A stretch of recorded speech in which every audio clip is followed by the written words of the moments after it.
चलिए, आज का हमारा टॉपिक है इंटरनल स्ट्रक्चर ऑफ टेस्टिस। इससे पहले जो वीडियो आया था उसमें हमने देखा था मेल रिप्रोडक्टिव सिस्टम स्टार्ट किया था, उसके कुछ पार्ट्स देखे थे, सेकेंडरी ऑर्गन और जो साथ में हमने प्राइमरी ऑर्गन्स को देखा। आज हम देखेंगे इंटरनल स्ट्रक्चर ऑफ टेस्टिस कि टेस्टिस में कौन कौन से स्ट्रक्चर हमको देखने को मिलते हैं, या टेस्टिस की कवरिंग क्या है, टेस्टिस के अंदर लेयर्स कौन सी होगी, टेस्टिस के कंपोनेंट कौन कौन से हैं। ठीक है, तो स्टार्ट करते हैं हम। Internal structure of testis, structure भी देखेंगे इसका हम। Testis is covered by 3 quotes. कितने कोट होंगे? 3 कोट होंगे।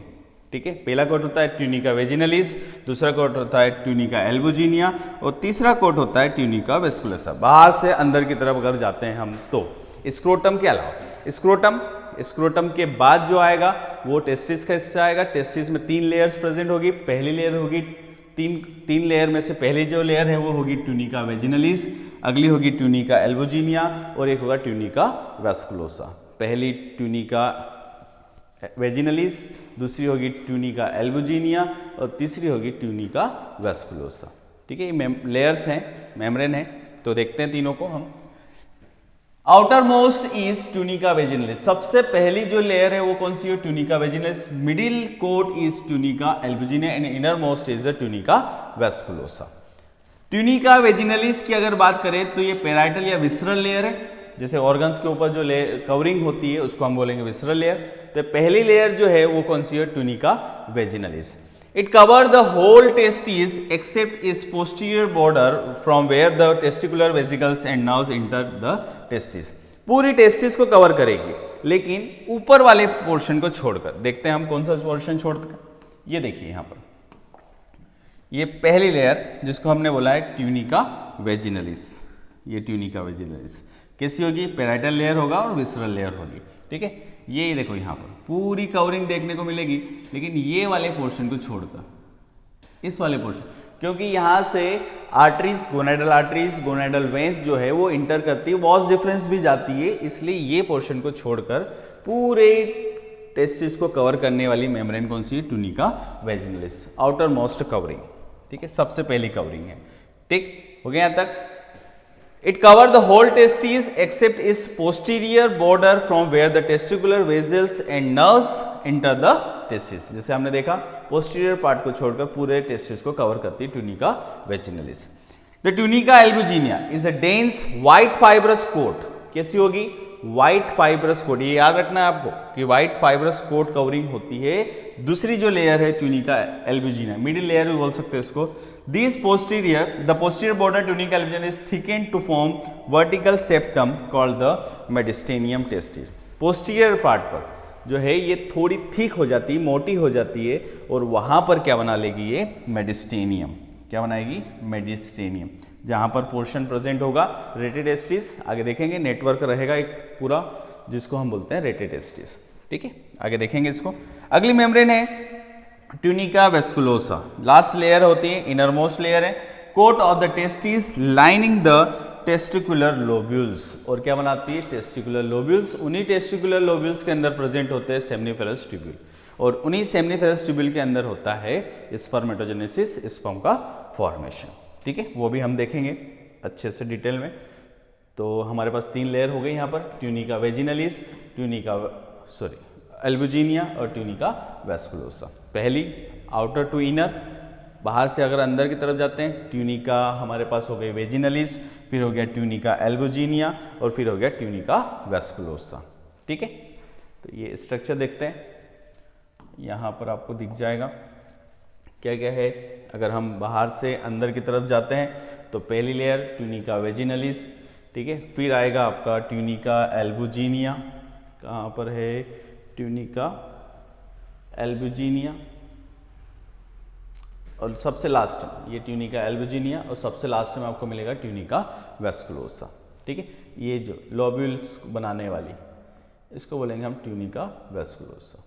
ठीक है, ये वाला स्ट्रक्चर होगा ट्यूनिका एल्बुजिनिया और ये वाला जो स्ट्रक्चर इसको बोलेंगे ट्यूनिका वेजिनलिस। ठीक, इन्हीं के अंदर होगा सेमनीफेरस ट्यूब्यूल। ये फोल्डिंग जो प्रेजेंट है इनको सेमनीफेरस ट्यूब्यूल बोलते हैं। ये सेमनीफेरस ट्यूब्यूल जो है एक जगह मेडिस्टेनियम में इकट्ठे हो जाएंगे जिनको हम बोलेंगे रेटेटेस्टिस। मेडिस्टेनियम टेस्टिस, ये ब्रॉड स्ट्रक्चर जो है मेडिस्टेनियम, वहाँ पर प्रेजेंट है नेटवर्क, इसको बोलेंगे हम रेटेड टेस्टिस। यही रेटेड टेस्टिस से जो है जो 10 से 12 जो ट्यूब्स निकलेगी छोटी छोटी, उनको बोलते हैं हम एफरेंट डक्ट्यूल्स, या इनको बोला जाता है वॉस डिफरेंस, वॉस डिफरेंस भी बोलते हैं।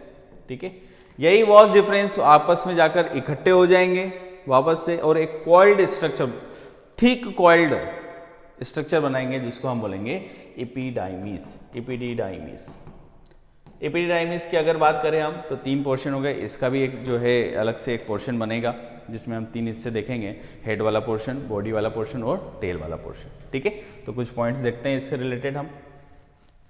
Each lobule has the testis, testis के सभी लोब्यूल्स की अगर बात करें तो एक लोब्यूल में कितना होगा, 1 से लेकर 3 आपको सेमनीफेरस ट्यूब्यूल देखने को मिलते हैं। While joint together at the apex of the lobule to form a straight tube or tubule recti which enter the mediastinum। Lobule देखे हमने, वापस आते हैं। देखो जितना ज़्यादा आपको स्ट्रक्चर समझ में आएगा उतना ही चैप्टर अच्छे से समझ में आएगा। ठीक है, स्ट्रक्चर याद होना चाहिए और एग्जाम में भी जो है, अगर बोर्ड एग्जाम की बात करें तो आपको स्ट्रक्चर बनाने को आता है।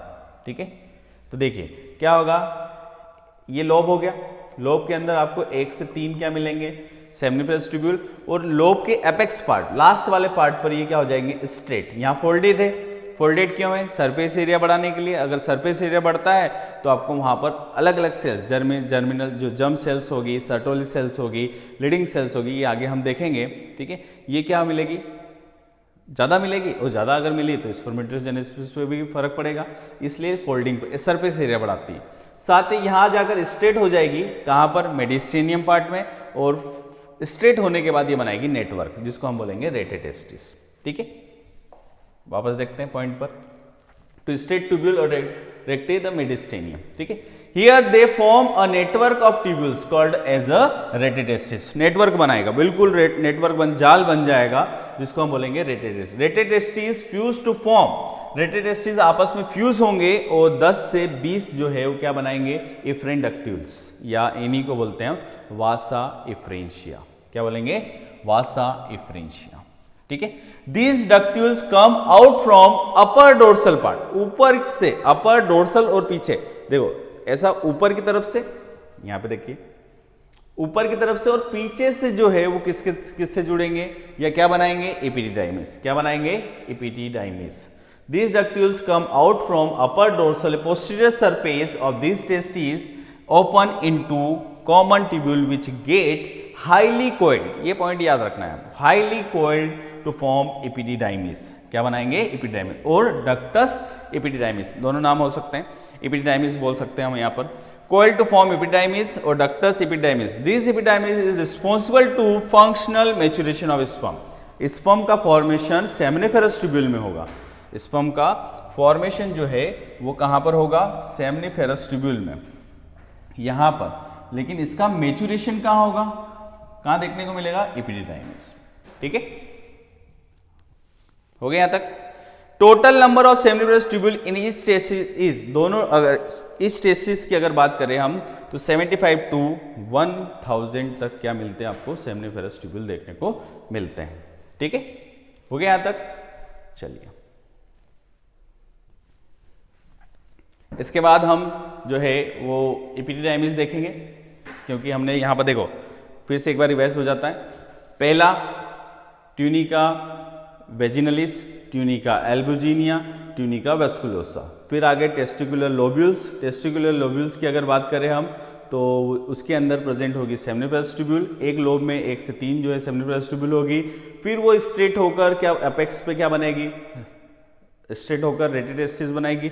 रेटेड टेस्टिस बन गया है, उसके बाद क्या करेगी वो, रेटेड टेस्टिस के बाद बनाएगी क्या, वासा एफ्रेंशिया। 10 से 20 या 10 से 12 भी बोल सकते हैं, 10 से 12 जो है वो वासा एफ्रेंशिया बनाएगी।